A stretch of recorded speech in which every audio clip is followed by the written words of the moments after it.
salamat sa mapagpalang pagmamahal. Welcome to our 365 Daily Devotion. Ako po si Alexander Gomez from Batch 3. At ang topic po na tatalakayin natin ngayon ay leading by example in the family.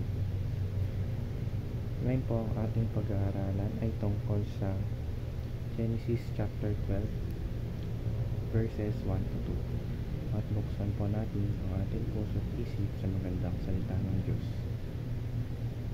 Sinasabi dito na, The Lord had said to Abram, Go from your country, your people and your father's household to the land I will show you. I will make you into a great nation, and I will bless you. I will make your name great, and you will be a blessing.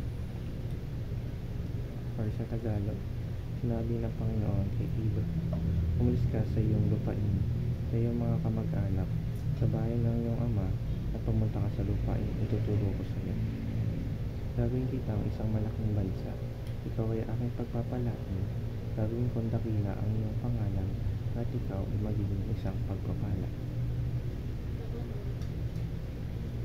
Teaching number 1. Visionaries are role models for their family. Ang unang katuruan ay sinasabi dito na ang mga taong may vision ay nagiging role models ng kanyang pamilya dahil ito yung mga madalas na nakakita ng future o mas magandang mga nakakita ng mga mas ikaibubuti ng kanilang pamilya. Teaching number 2. Our vision must come from God. Ang vision natin, ang pangalawang katuruan ay ang vision dapat natin ay hindi pang sarili lamang. Kung ito, dapat ito ay naaayon sa ikalulugod ng ating Panginoon at hindi para sa pansarili lamang kagustuhan.